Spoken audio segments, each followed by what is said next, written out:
Welcome to the Biz Life Podcast. I'm Donnie Bedore, your host, and we're here to talk about the business life, not the busy life.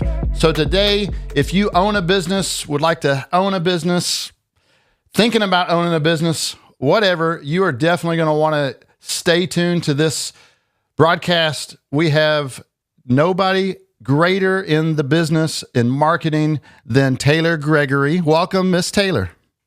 Thank you, Donnie. So great to be here with you and talking on this podcast today. I'm super excited about it. Yeah, we got our in-studio audience here that's just loving you. So, yeah, thank you, guys. Thank you. Welcome.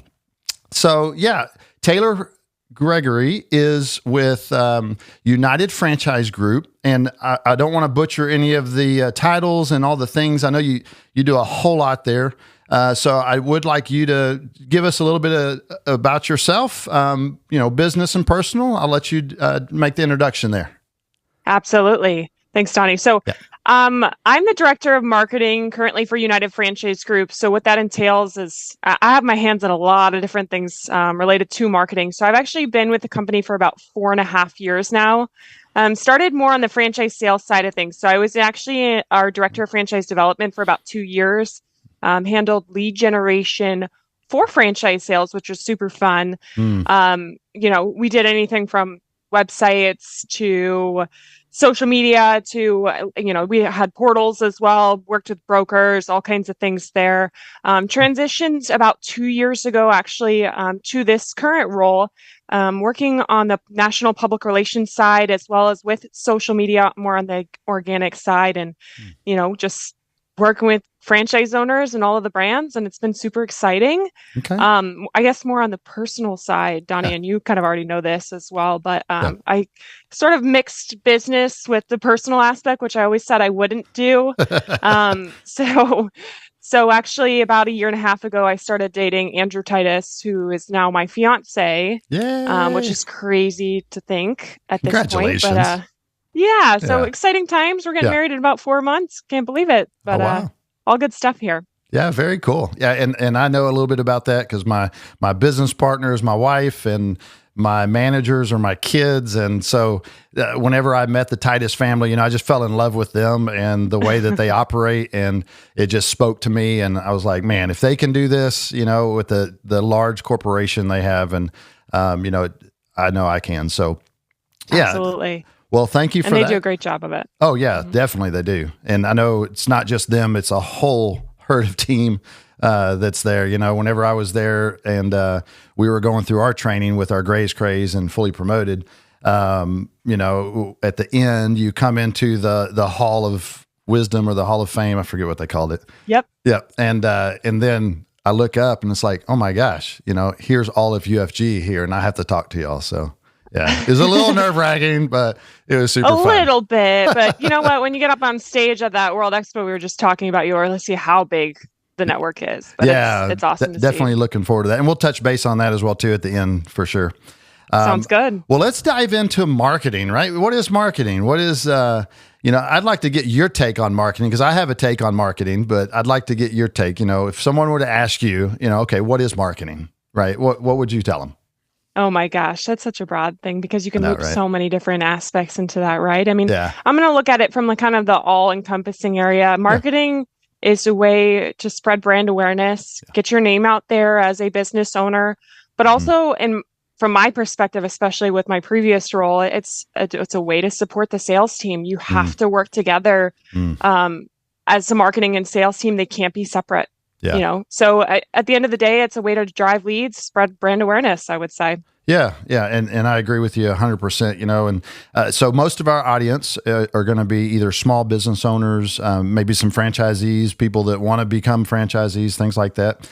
So that's really what the heartbeat of this podcast was for, is just to help those people out, give them inspiration and, just tips and tricks that they can learn along the way. Maybe they have people that they can ask and talk to, but maybe they don't. And they're, going between a job, listening to a podcast or something like that. So if you're listening here, number one, we appreciate you because without you and your support, we'd just be talking to ourselves and that would be a little weird. So thank you for watching, listening.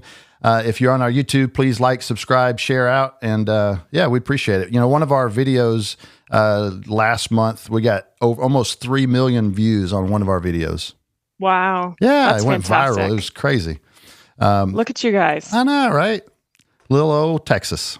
But yeah, let's dive in. What are some, what would be some key components to a successful marketing strategy for a small business, especially like someone that's wanting to start either a franchise or their own business, right? What would you say to that?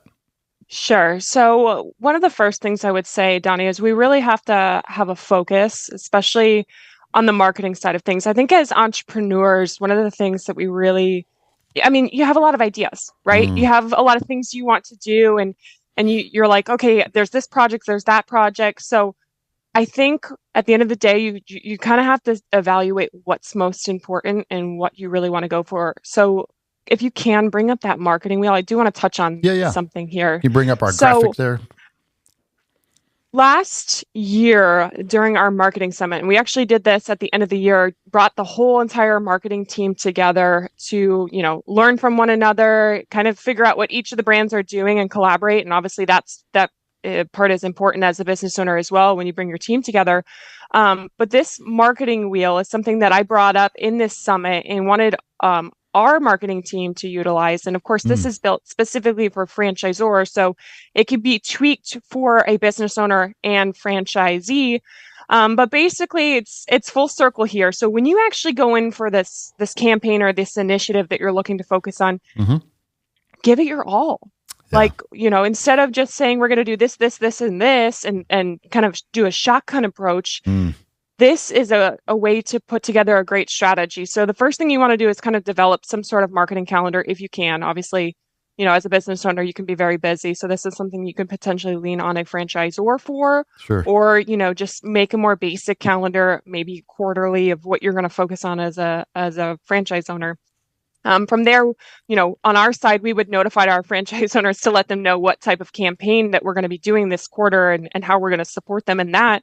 But for you guys, this is something where I would probably put in like a networking component and telling people about, some of the initiatives or some of the new products or services that you're offering this quarter or this month or whatever that looks like. Yeah. But from there, supporting all of that piece, right? So we're talking about our online marketing and our website and making sure that's updated. And we have pay-per-click campaigns within that. So you need a video to support that. Do you have a public relations team or a vendor that could potentially, support that as well as on the social media side of things? Do you need some sort of print assets to promote, say you're doing, a new board, Donnie, right? Yeah. For Grace Craze specifically. Sure. I know you have some seasonal boards, but obviously if you're going to go to some of your clients, print assets are going to be huge for these types of things. For sure. And then, of course, another layer of that is, blog posts and email marketing. Blog post, I would put probably towards the back, especially as a business owner. But if you're able to, if you have the team and you have the time, like those types of things are great. Yeah. And then email marketing is, of course, a must. Like talking about the promotions that you have or new offerings, things like that. So, long story short, what I'm trying to get out of this is, pick a few areas that you're going to focus on. That's one thing I love that Ray says, all the time. And I'm sure you've probably heard that as well. But, if you have a whole list of things, it's just a to-do list rather than having your 3 goals. Right. And those are the 3 things that you should be focusing on. Yeah. I would look at it that way from a marketing perspective as well. Yeah. So no, I like that for sure. I like that you use the word focus, right? One thing so we have the martial arts schools that we teach martial arts as well too. And we'll tell the students that focus is following one course until successful.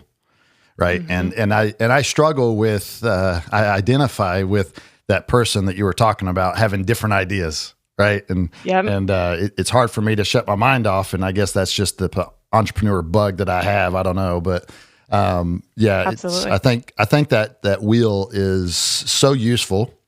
It gives you some focus and gives you something that you can repeat and rinse as you go forward. Yeah.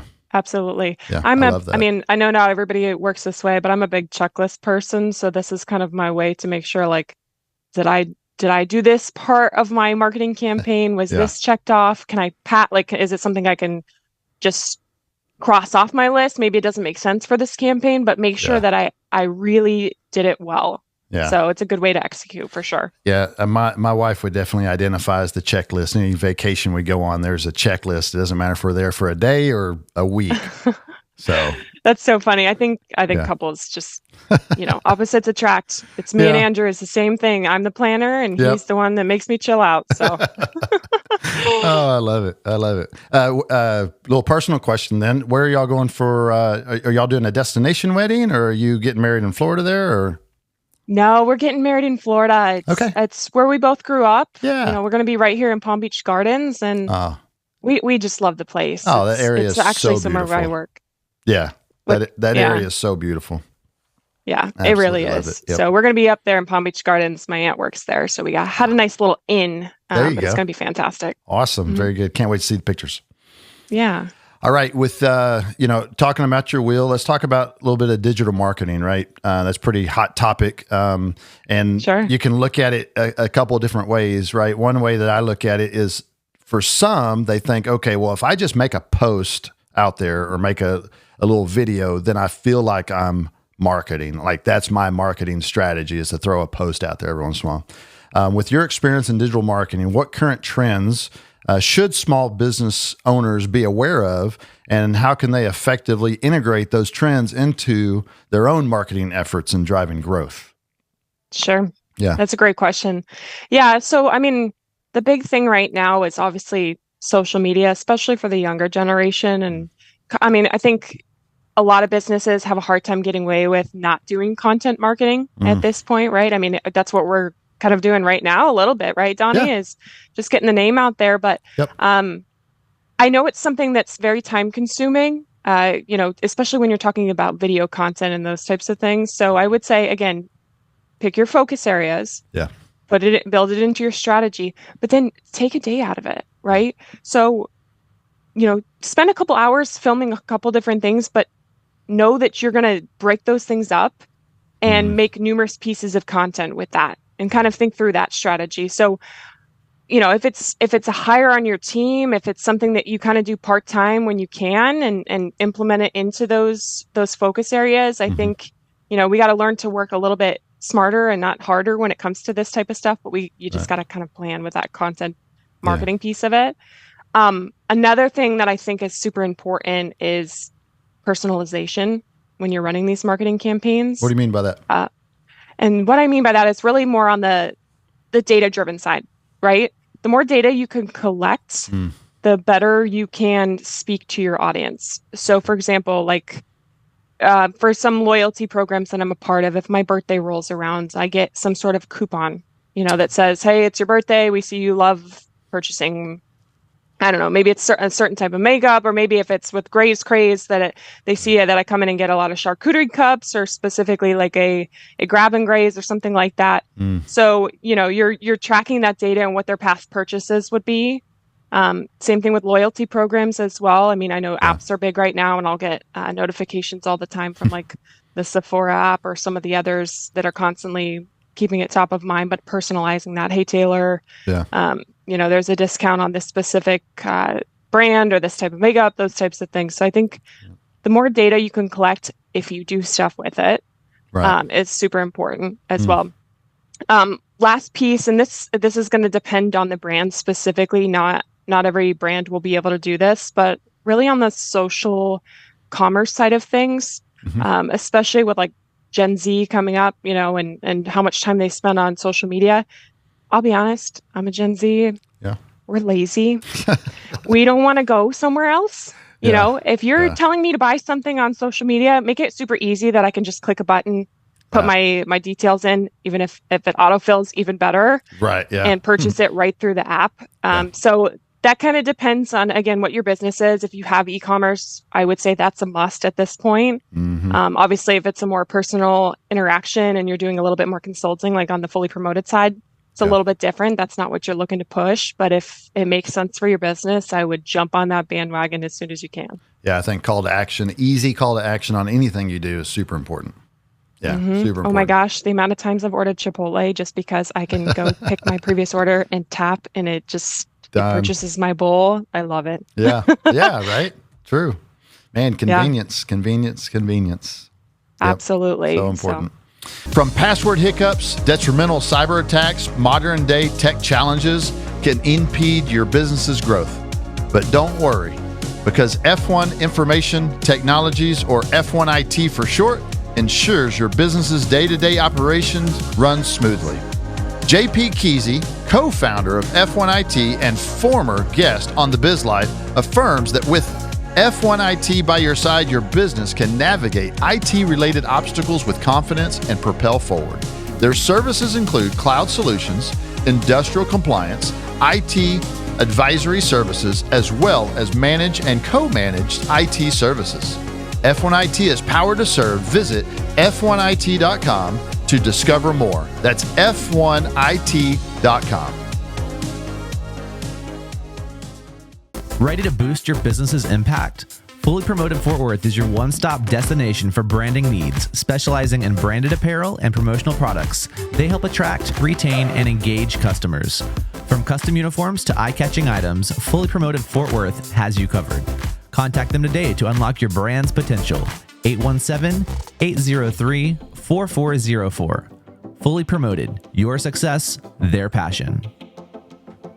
Looking to elevate your office meetings, client gifting, or corporate parties? Check out Gray's Craze, your one-stop destination for delightful catering options. Imagine impressing your colleagues and clients with our large charcuterie board, carefully curated with the finest artisanal cheeses, premium meats, and an array of accompaniments. And when it comes to client gifting, nothing says thank you quite like a luxurious selection of gourmet treats designed to meet your every need. Gray's Craze, catering that leaves a lasting impression.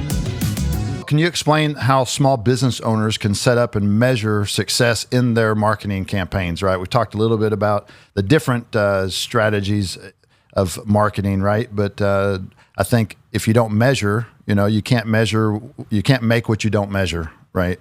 Mm-hmm. So yeah, let's talk about that. Set up and measure. I think that would be a good tip and trick for some business owners. Absolutely. Yeah. And this is, I feel like, the question that every marketing person kind of just dreads, because it's something that people ask us all the time. And listen, there's so many things that you can track, right? You can track how many followers you have, how many impressions that you have. I deal with it all the time on the public relations side. And we're like, okay, great. We spent X amount of money. How many leads did we get? And sometimes that's a little bit hard to quantify. Yeah. So as a business owner, before you choose to start spending money, or maybe you are spending money and you want to see how well something is performing, I think you have to really define clear objectives. Mm-hmm. And specifically like SMART goals. I hate to go back to this. This is something I learned in college, and I'm like, yeah, okay, whatever. But that's actually the thing that stuck with me the most. Specific, measurable, attainable, realistic, and timely. Yep. Set those up for yourself, but set those up for your vendors as well. So, for example, is your objective to generate a ton of leads? Right. We had a little bit of that on the FranDev side, and I can speak to that specifically. Is it a certain amount of sales growth, right? So if you spend a certain amount of money, or, you want to see your sales increase by X percentage, something like that. So those are the types of things that you need to determine what you really need to track for your specific business. So for us on the FranDev side, we wanted to make sure we had enough leads for our sales team. And then what was our cost per lead and what was our cost per close? Okay. And we tracked that specifically through our CRM. So we had leads that were parsing into our CRM from a variety of different sources, of course. Yeah. And then from there, we're like, okay, we spent X amount of dollars on this specific lead source. We got this many leads. So here's our cost per lead. You tracked it all the way through the sales funnel, because we have a longer sales funnel than a lot of people would. Say, e-commerce, it's usually a purchase right there, right? But ours can take a couple weeks. Yeah. And then we saw what our cost per close was. So we kind of had an average, and some vendors were a lot higher than that. Some were a lot lower than that. And that's where we utilize that information to, pull some vendors or increase our spend in other areas. Yeah. And I think that's important to keep an eye on that for sure. Mm-hmm. Yeah, for sure. I've talked to a few business owners, and they struggle with the thought of, I got to spend money that doesn't convert into a money, right? And it's like they just have, they just struggle with that. And I'm like, well, brand awareness has to come first at some point, right? Because no one's going to spend money with you unless they know what you are and who you are and where you are. Exactly. Right. And so some of the money that you're going to be spending is just utilized for brand awareness, where others 100%. Where others will be, all right, we're going to take that person that knows about us and now get them down to the funnel, maybe dripping out to where they become, whatever we want them to become, a customer or whatever.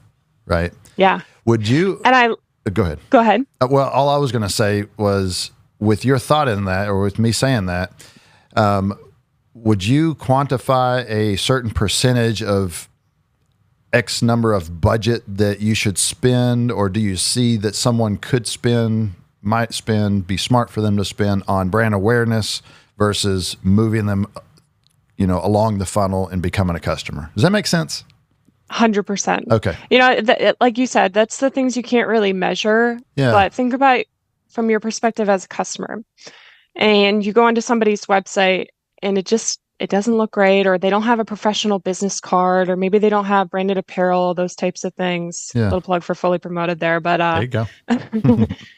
So that's a professional aspect to the business that you can't quantify. And I know from my perspective, if somebody doesn't have a great website or somebody doesn't have a great branding as a whole, I don't take them as seriously, and so I don't become a lead. Yeah. And that's something that you can't really track. You just know it's a part of the customer journey. So do I have a percentage of what they should be spending on brand awareness? Not really. I mean, I know we spend a certain percentage on public relations for our side, which what I would say is brand awareness as a whole. It's also, a way for, preventing future crises. And I know we'll get into that later at some point, Donnie, but I don't have a percentage. I think it should be a little bit more the newer brand you are, and then you can pull back probably later on once there's more word of mouth marketing. Yeah. And I agree. But that's important too. Yeah, I agree 100%, and wife and I were talking about, if that brand awareness wasn't important, then, people like Pepsi and Coke, right, which spend millions of dollars on a 10-second commercial, right? And everybody knows about Coke, but they still do it because there's still people being born, right? And not knowing about Coke. And so there's still an ongoing learning process. And I don't know, my mind's been there and like, all right, should we spend 20% of our budget? Just say, hey, look, 20% is going towards brand awareness. And I like what you said about in the beginning of a new business, that you will spend more in that to push the momentum, to get the momentum. Once you get the momentum, then you can scale that back and hone in a little bit more on, dialing in the rest of the funnel and stuff. So, yeah. Absolutely. I mean, everybody says this, but you got to spend money to make money, right? I mean, we see it all the time when we start a new business here. Like people aren't super familiar with Grace Craze when it first started. Yeah. But it's growing and it's generating more and more leads the more people hear about it. And I can't quantify that some of it's from our press releases, Donnie, or if it's from our social media posts that are organic on our side. But I know more people are talking about it because I've heard it in Discovery Days and training school and those types of things. So it's definitely important. Yeah, no, sure. I agree too. And I think if you don't have that mindset that I've got to spend money in the front, then you might as well just turn your funnel upside down and have the small hole on top and say, okay, that's all I want to spend. Try to get some people in there versus the other way around. So exactly. Yeah. Okay. Absolutely. Well, I could go on and on, and I'm right with you on that. So. Yeah, let's talk about, you touched a little bit about crisis, right? I mean, every business is going to have some kind of crisis that you're going to have to jump in, take care of, bad Google review, something happens, no fault of your own, or maybe it is fault of your own or an employee, right? Could you provide some practical tips for small business owners in managing those public relations to ensure that their brand is seen in the positive light? I mean, we all think, oh, everybody loves me, right? But that may not necessarily be the case.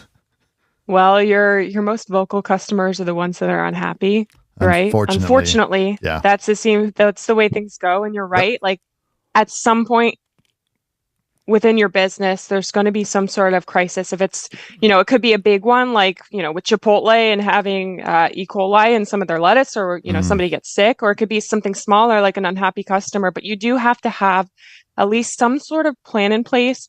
But honestly, before I even get into that, Donnie, one thing to keep in mind is being proactive, right? If you're not talking about your business, or nobody else is talking about your business online, whether it's social media posts, whether it's, coverage in different publications and those types of things, the only things that are going to pop up when somebody's searching is that potential bad review, or that complaint, or, some sort of news article that somebody picked up if it's a bigger issue, and you don't want that to be the case.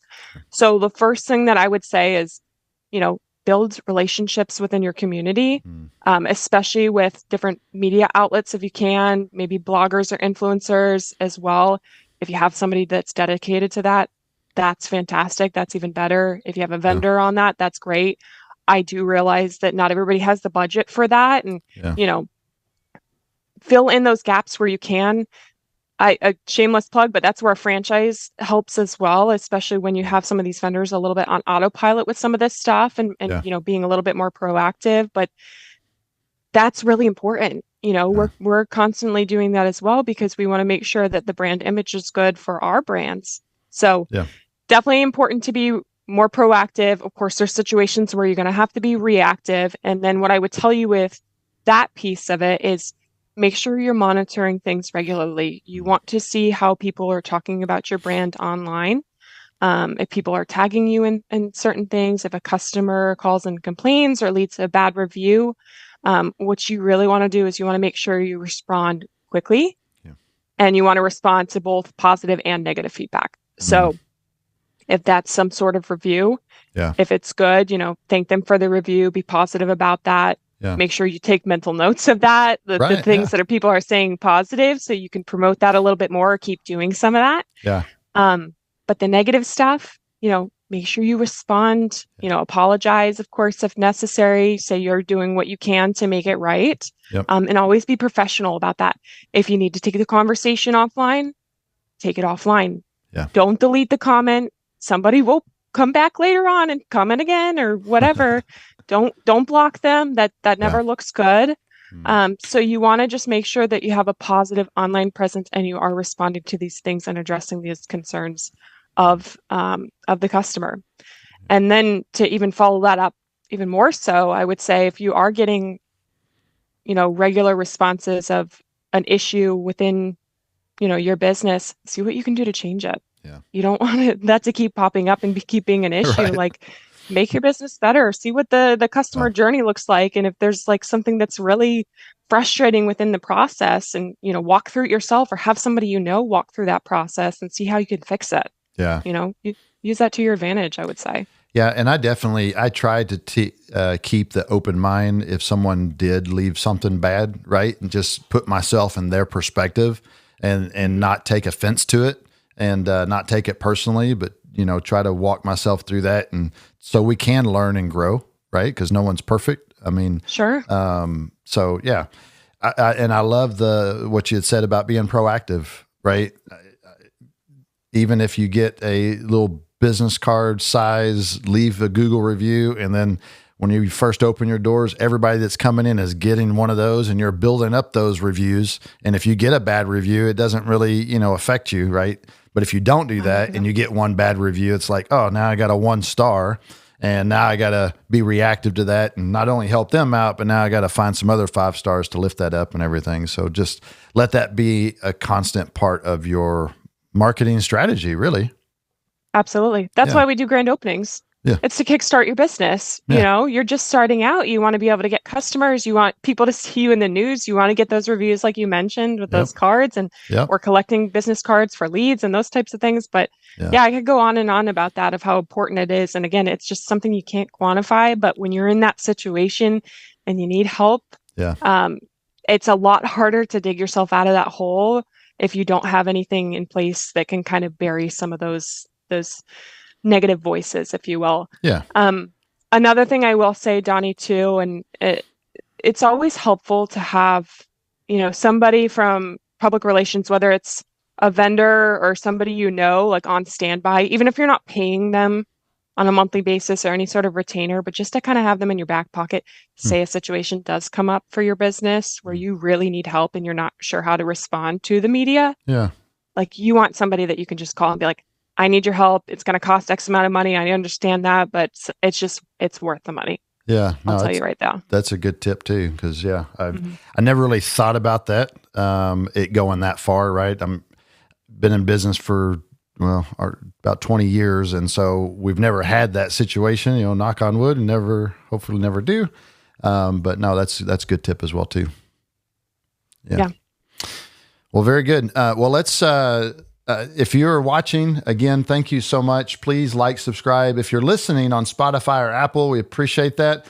Please go back to the YouTube, our YouTube channel, and screenshot look or whatever of the graphic that we put up there. It's super useful, and you'll definitely want to do that. So, well, let's talk a little bit about flat earth or round earth. What do you think, Taylor?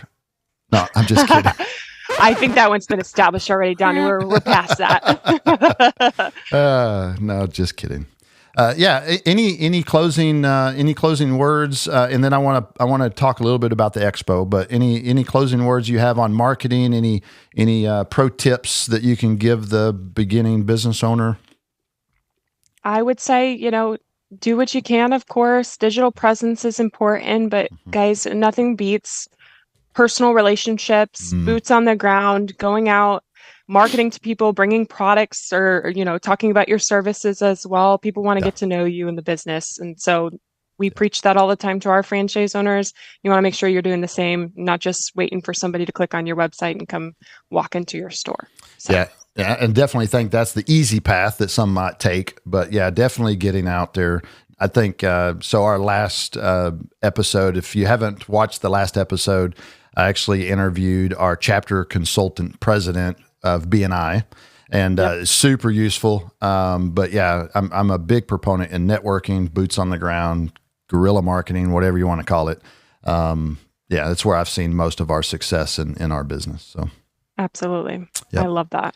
Well, World Expo, right? Some people that are watching and listening have no idea what the World Expo is. They don't know what United Franchise Group is because they're their own small business.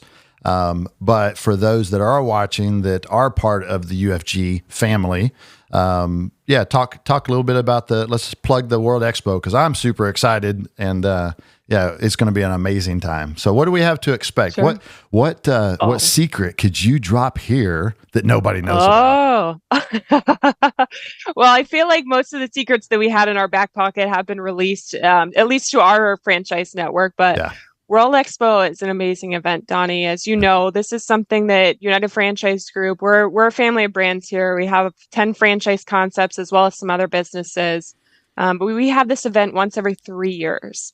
And all of our franchise owners are able to get together. It's a great networking opportunity. It's a great learning opportunity. They meet with, of course, the home office team, as well as the field staff and the support team. Of course, they meet with one another. We have a lot of business that's done at this event because there's a lot of opportunities for cross-branding and different promotions and those types of things, doing business with one another, which is something that I love to push, especially with having my hands in so many different things. It's a great time for franchise owners to meet, and they're actually their team as well. They can bring employees, but to meet vendors. We have a huge trade show floor. It's 80,000 square feet, the biggest trade show we've ever put on, Donnie, which is amazing to see. And we have a record breaking attendance as well. So we already have over 1,000 people registered just from franchise owners and their employees. That doesn't include vendors, and that doesn't include staff. So by far the biggest event. It's in Nashville this year, July 20th through the 24th. And it's going to be a great event. It's at the Gaylord Opryland Resort. It's a huge facility. If you haven't seen it, it's absolutely beautiful. We have an exclusive night at the Grand Ole Opry, which I'm thrilled about. So it's going to be a good time. And then who doesn't have fun in Nashville? There's plenty of things to do, even if we didn't have an agenda, which we have a packed agenda. That's cool. It's going to be great. Yeah, definitely. Nashville's been on our bucket list. We really have never been. And so this will be our first time. We're super excited. Oh, I think you're going to love it. I've only been once. Okay.